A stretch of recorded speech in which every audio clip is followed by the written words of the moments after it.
오늘 말씀은 깨어라 하는 그런 말씀입니다. 자다가 깨어라 그런 말인데요. 지금 시대가 참으로 말세이기 때문에 말세 중에서도 말세치 말이라 그렇기 때문에 깨어 있어야 된다는 겁니다. 우리나라 전통 육아 교육법 중에 뭐 이런 거 있죠. 우리 어린아이한테 이제 앞에서 방실방실 웃으면서 도리도리 짝짝꿍 도리도리 짝짝꿍 그런 거 있잖아요.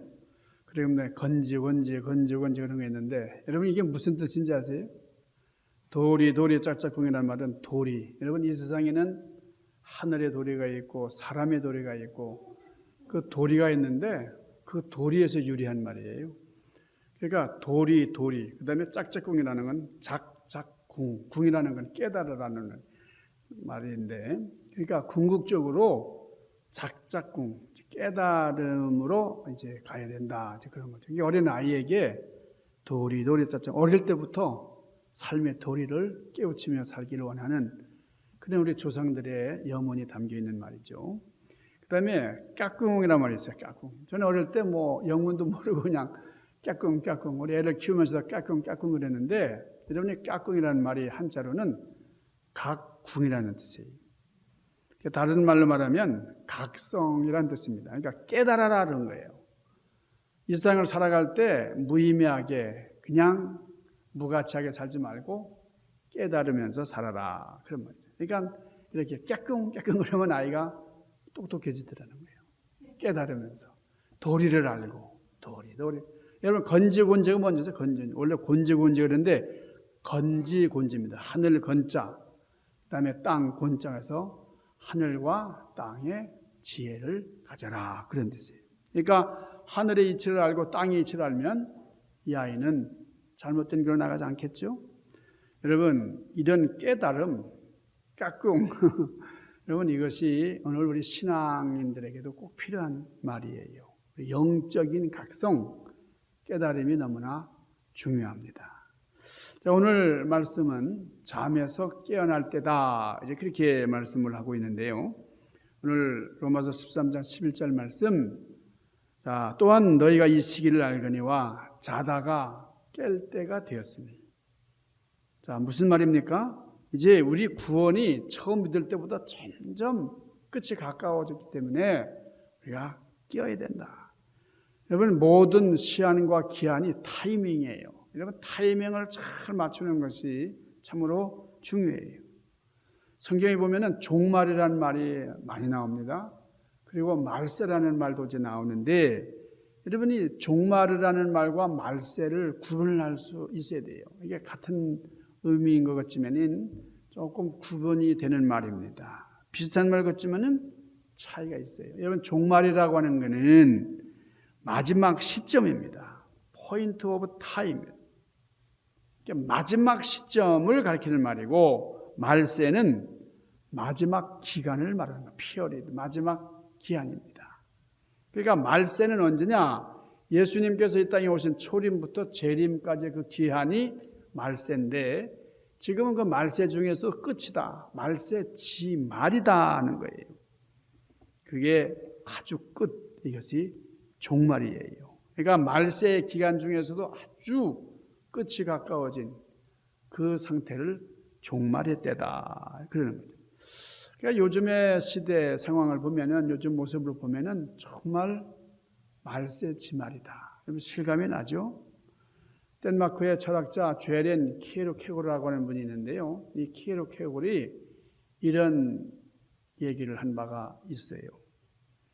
많은 이런 사람들이 정말 많이 모여가지고 코미디를 보고 있습니다. 그 연극을 하고 있는데, 그 옛날에는 연극 그 무대 이런 것이 상당히 좀 성대하고 성황이었잖아요. 요즘같이 뭐 다양하게 무슨 TV라든가 무슨 다른 어떤 그 유흥이 있는 게 아니고, 옛날에는 그냥 연극 구경하는 거, 이것이 최고의 낙이었다고 할 수 있는데, 그때 코미디 연극을 하는데 무대 뒤에서 불이 난 거예요.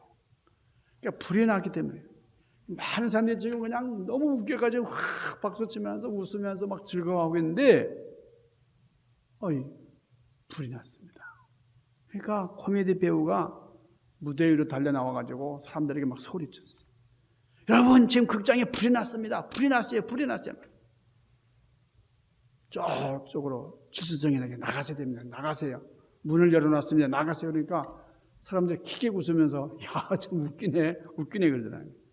그러니까 이 너무나 유명한 이 희극 배우니까요. 그동안 많이 웃겼기 때문에 지금도 그 연극 대본에 있는 얘기를 하는 줄 알고, 그래서 야, 웃기네 하면서 확 박수를 치면서 즐거워하더라는 거예요.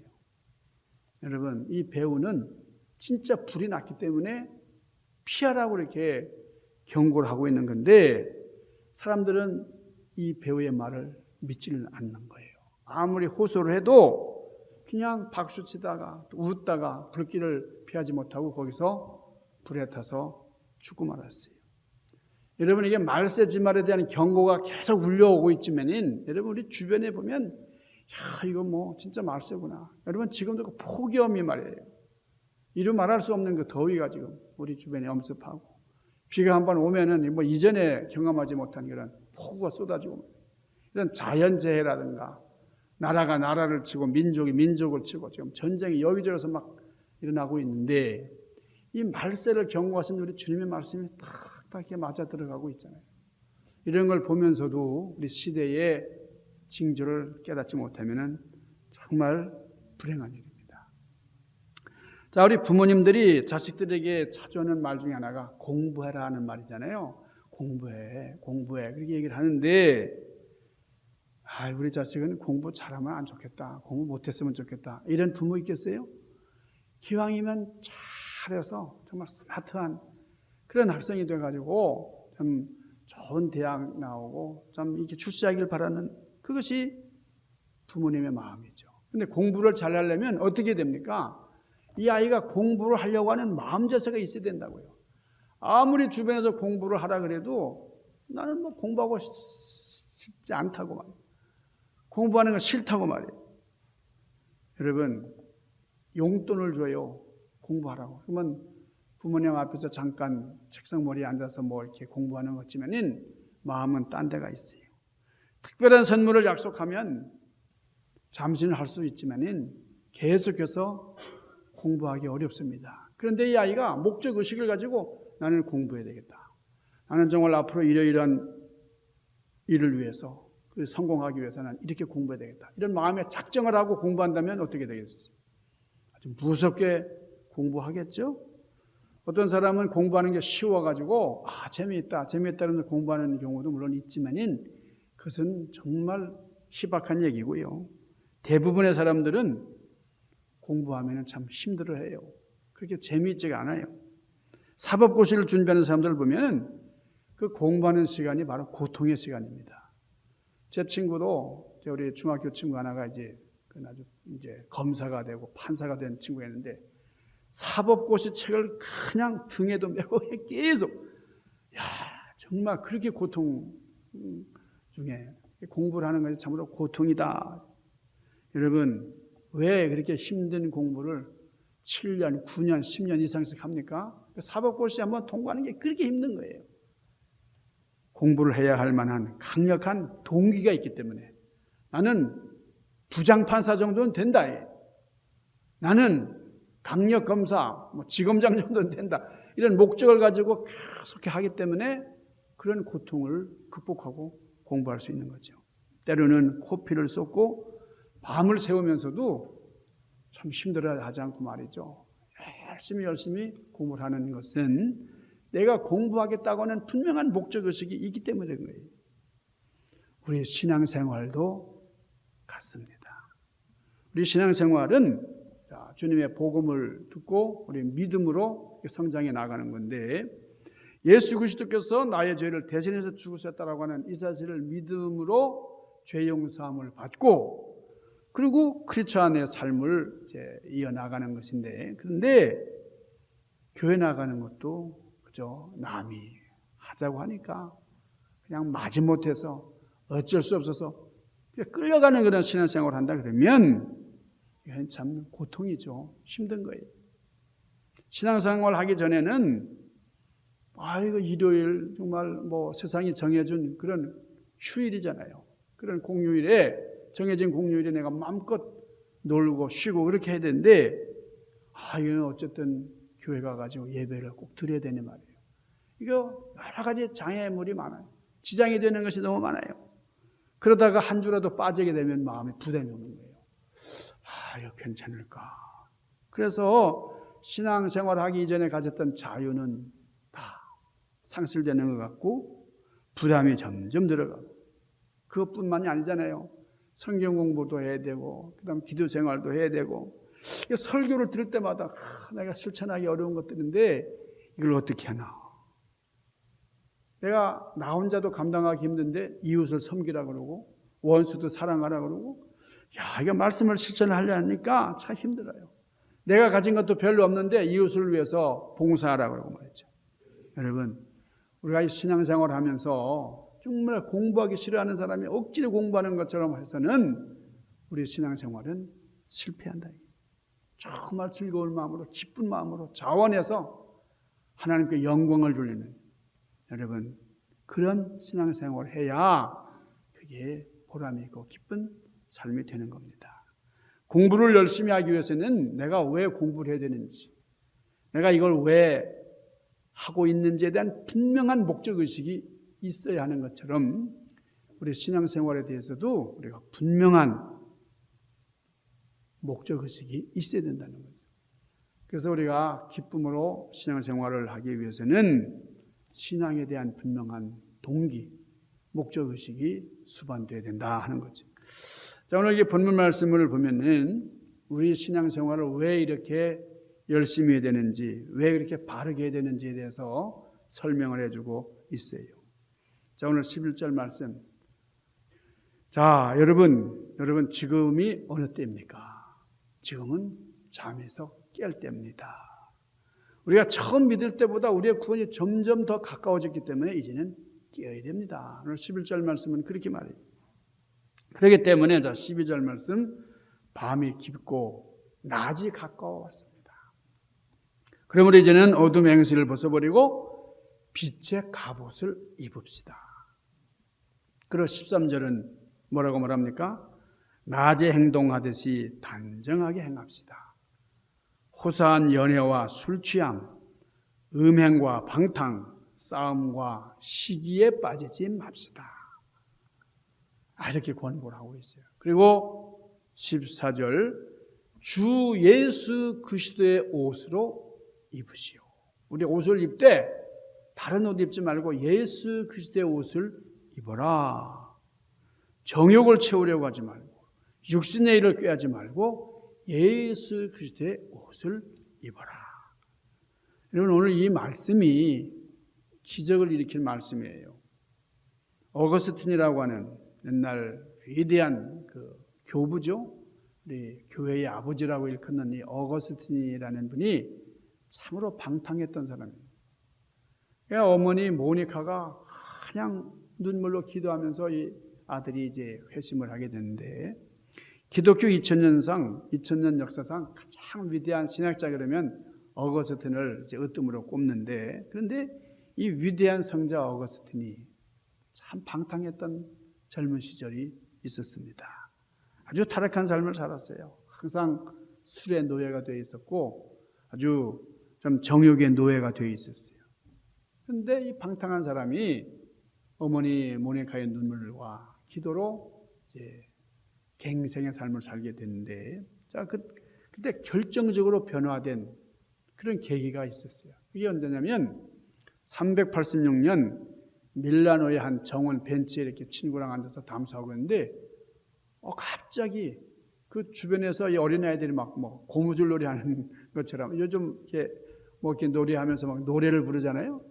노래를 부르는데 이 아이들이 뭐라 하냐면 읽어라 하는 노래를 부르는 거예요. 펴서 읽어라 하는 이런 노래 소리가 들려오니까 자기도 모르게 펴서 읽어라 하는 말씀이, 앞에 있는 책을 펴서 읽었는데 그게 성경책이었어요. 성경책을 펴서 읽었는데 오늘 본문 말씀 로마서 13장 13절에서 14절까지의 말씀을 읽게 된 겁니다. 낮에 행동하듯이 단정하게 행하라. 호사한 연애와 술 취함, 음행과 방탕, 싸움과 시기에 빠지지 말고 주 예수 그리스도로 옷을 입어라. 정욕을 채우려고 육신의 일을 꾀하지 말아라. 이게 자기 얘기잖아요. 어거스틴이 지금 이런 삶을 살고 있는데 이 말씀을 탁 읽는 순간에 그 마음에 강한 빛이 쫙 들어오는 걸 느꼈어요. 이 말씀을 읽을 때 우리 주님께서 이 어거스틴에게 직접 말씀을 하셨다. 나중에 이 어거스틴이 고백록이라고 하는 자기 자서전적인 책을 썼는데 거기 이런 이제 고백을 했습니다. 자, 이 역사, 이런 놀라운 일이 어거스틴에게 체험이 되고 그래서 완전히 회심을 했어요. 어둠의 일을 다 버렸습니다. 빛의 사람이 되었어요. 여러분, 지금이 어느 때인지를 아는 것이 참으로 중요합니다. 잠에서 깨어나야 할 때가 되었어요. 지금 우리 사회는 정말 생각하기도 어려운 무서운 일들이 계속 일어나고 있어요. 여러분, 사람을 대체할 그 컴퓨터들이 지금 막 우리 주변에 있잖아요. 제가 한인타운에서 이렇게 보면요, 그 어떤 이게 털털털털 거리면서 쭉 가는데 그 사람이 오는데 어떤 박스가 그냥 밖에 달린 박스가 가요. 음식 배달을 하는 컴퓨터입니다. 가다가 탁 가로등이 있으면 서고 말이죠. 야, 비켜가고 막 그러더라고요. 여러분, 지금 무인 자동차, 이 로봇가 그냥 택시 운전을 하잖아요. 뭐 그냥 아이폰만 키면은 컴퓨터가 다 얘기해주고 말이죠. 지금 무서운 시대죠. 자녀를 죽이는 일이 서슴지 않고 자행이 됩니다. 여러분, 낙태 뭐 서슴지 않고 말이죠. 그리고 이게 뭐예요? 이 뿌리가 어디서 왔어요? 음란함입니다. 부부 사이에서만 있어야 되는 이 성관계가 아무렇지도 않게 저질러지고 있어요. 재미를 여기는 거예요. 그 뿌리가 뭡니까? 이게 우상숭배예요. 우상숭배인데 여러분, 오늘날 돈이 신입니다. 돈 그러면 그냥 사람들이 그 돈 앞에 껌뻑껌뻑 주고 돈을 경배하며 살아요. 여러분, 지금이 언제입니까? 자다가 깰 때입니다. 계속 잠에 취해 있으면 안 돼요. 회개해야 될 때 천국이 임박했다 이거예요. 회개하라, 천국이 가까웠느니라. 마지막 때라는 거예요. 누군가에게는요, 오늘이 바로 골든타임이 될 수가 있습니다. 오늘이 가장 중요한, 내가 대응할 수 있는 황과 같은 시간이에요. 항상 우리는 오늘이 내 인생의 황금기다, 이런 생각을 잊지 말아야 돼요. 오늘이 내 인생의 전성기다, 이렇게 살아가는 이유는 세월이 너무나 빨리 가기 때문에, 세월이 아깝기 때문에 그렇습니다. 여러분, 다음에 볼 일도 없고요, 얼마나 세월이 빨리 가는지 몰라요. 지금이 뭐예요? 은혜 받을 만한데요. 보라, 지금이 구원의 날이다. 그래서 우리는 신앙생활을 적당히 대충 때우면서 할 때가 아니라는 겁니다. 왜냐하면 지금이 바로 마지막이 가까워오고 있기 때문에, 아니 마지막이기 때문에 그렇다는 거예요. 최종적인 종말에 예수님께서 재림하시는데 그 재림하실 때가 임박했어요.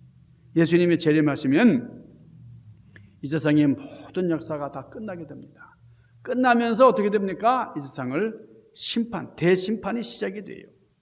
오늘 말씀에는 이 재림의 임박함에 대해서 아주 신랄하게 그런 긴박감의 표현을 하고 있습니다. 잠에서 깨어날 때가 됐다. 지금은 우리가 처음 믿을 때보다 구원이 아주 가까워졌기 때문에 우리는 깨야 된다. 여러분, 우리 모두에게 이런 긴박감이 있어야 된다. 어떤 집사님이 이런 얘기를 해요. 목사님, 정말 지금이 마지막 추수 때입니까? 이런 질문을 해요. 그 말은 무슨 말이냐면, 아니 2000년 내내 이런 얘기 마지막 이렇게 해왔는데 이렇게 위기를 조장했지만 아직 마지막이 되지 않았는데 말이에요. 지금도 마지막이, 과거에도 마지막이라고 했는데 이게 무슨 말이냐. 여러분, 이거는 바보 같은 생각이에요. 지금이 마지막 때가 아니라고 하면 그러면 아무렇게나 살아도 된다는 말입니까? 그렇지 않죠. 무서운 미혹입니다. 베드로후서 3장 9절 말씀에 주의 약속은 어떤 이들이 더디다고 생각하는 것 같이 더딘 것이 아니라 오직 주께서는 너희에 대하여 오래 참으사, 주님께서 참으시는 거예요. 아무도 멸망하지 아니하고 다 회개하기에 이르기를 원하시느니라. 주님께서 많은 사람이 구원의 길로 돌아오기를 원하시기 때문에 기다려 주시는 겁니다. 여러분, 2000년 동안 많은 사람들이 이 말씀을 믿으면서 깨어났어요. 회심을 했어요. 새롭게 갱생의 삶을 살았습니다. 주님께서 재림하시는 것이 사실이고 천국이 있고 영생이 있는 것이 사실이라고 하면 우리는 어느 시대든지 잠들어 있으면 안 된다는 겁니다. 낮에 행동하듯이 단정하게 행합시다 하는 거예요. 그러니까 낮에 행동하듯이라는 말은 낮에는 사람들이 보니까요. 여러분 집에 가서 주무실 때도 지금처럼 정정하고 주무십니까? 깨끗하게 말쑥하게 그러지 않잖아요. 잠옷 입고 그냥 헐렁헐렁하게 편안하게 주무시지만은 낮에는 옷을 단정하게 입고 나가잖아요. 우리가 벼슬을 하다가 이제 그만두면은 그 사람 옷 벗었다 그러잖아요. 옷 벗었다고. 그리고 마음을 숨기는 사람에게는 가면을 벗으시오 이런 얘기를 합니다. 여러분 옷 입는다는 게 참 중요해요. 옷을 잘 입어야 된다는 거죠. 그러니까 우리가 정장을 입고 가야 될 때가 있고 또 스포츠 하러 갈 때 그때 의복이 다르고 그렇습니다. 자, 가장 옷을 먼저 벗은 사람이 누구예요? 그 사람이 아담입니다. 아담. 자, 우리 주님의 옷을 빛의 갑옷을 입어라. 예수 그리스도로 옷 입어라. 무슨 말입니까? 공개적으로 나는 예수 믿는 사람이다 드러내놓고 살라는 거예요. 학생들에게는 교복을 입힙니다. 왜요? 그게 학생이라고 하는 신분을 내세우고 학생이라는 신분을 나타내는 것이죠. 우리가 군인 그러면 군복을 입힙니다. 총을 매게 하고 말이죠. 군복을 입혀놔야 그 군인 정신이 살아나는 거죠. 군인답게 단정하게 행하라. 군복을 입. 예수 그리스도로 옷 입는 것이 바로 그렇습니다. 예수님을 믿는 것, 예수님의 사람임을 내가 공포하면서 살라는 거예요. 여기서 우리는 예수님의 보혈로 씻음받은 그런 흰옷을 입고 그리고 주님 앞에 성실한 삶을 살다가 주님 앞에 흰옷을 입은 모습으로 서는 겁니다. 예수 그리스도로 옷 입으시기를 바랍니다. 이런 혹시 여러 벌의 옷을 준비해 두었다가 교회에 올 때는 예수의 옷을 입었다가 가정에서는 다른 옷 입고 직장 갈 때는 또 다른 옷 입고 여행 가서는 또 다른 옷 입고 예수 그리스도 옷 입은 사람 같지 않게 이렇게 살아가고 있지는 않는가 한번 생각해 보면서 여러분 마가복음 10장에 보면은 바디메오가 나와요. 이게 소경입니다. 거지입니다. 근데 이 바디메오가 예수님을 만나고 난 다음에 어떻게 됐어요? 자기가 그렇게 애지중지 갖고 있던 그렇게 소유하던 겉옷을 그냥 벗어 던지잖아요. 벗어 던져버려요. 거지한테는 재산 목록 1호입니다. 그 너덜너덜한 겉옷을 걸치고 있어야 불쌍해서 사람들이 동정을 해주고요.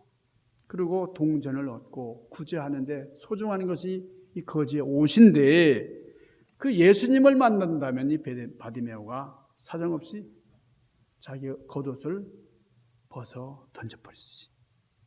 이제 거지 생활 졸업하고 나는 예수님의 제자다 그겁니다. 여러분 이 시대에 코로나 유행병 또 나도 모르는 사이에 내가 중독되어 있는 거 많이 있잖아요. 나는 일에 중독되었다든지 마약에 중독되었다든지 하여간 알코올에 중독되었는데 우리가 중독되는 게 참 많이 있어요. 신령하지 않은 것. 당장은 재미가 있어 보이고 당장은 큰 죄 짓는 것 같지 않지만은 서서히 우리 영혼을 좀먹는 우리 마음에 그런 악성 바이러스 같은 게 들어와 가지고 이게 큰 후유증이 되고 우리를 중독시켜가는 여러분 그런 시대의 흐름에 떠밀려 가지 말고 우리를 차단하고 그리고 준비하는 그런 우리가 되기를 바랍니다. 우리가 장기 이제 비행기를 타고 이제 여행을 할 때에 하여간 우리 한국에서 미국으로 오고 미국에서 한국으로 갈 때에 참 지루하잖아요. 이제 비행기가 착륙할 때가 다가왔어요. 기장이 그럽니다. 이제 한 30분 정도 있으면은 우리 목적지에 내리게 된다. 그러면 사람들이 그때 막 옷매무새를 가다듬고 머리도 단장하게 빗고 말이죠. 화장도 고치고 내릴 준비를 합니다. 왜 그렇습니까? 이제 내릴 때는 단장하는 모습으로 내려야 되니까요. 여러분, 밤이 깊으면 하나님의 나라가 가까워진 거예요. 지금은 잠에서 깨어야 할 때다. 여러분, 우리 자신을 단정히 하고 우리 주님 앞에 성실한 모습, 주님의 옷을 입고 승리하는 여러분을 되시기를 주님의 이름으로 간절히 축원합니다. 기도하십시다. 거룩하신 아버지, 우리가 시대의 징조를 보면서 말세 치마를 저희들 체감하고 있습니다. 이런 종말의 시대를 살아가는 우리들이 어떻게 살아야 될지, 그리스도로 옷 입고 진정으로 주님의 제자로서 삶을 온전히 경영해 나가는 저희들 되도록 은총으로 함께하여 주시옵소서. 예수님 귀하신 이름으로 간절히 구하옵나이다. 아멘.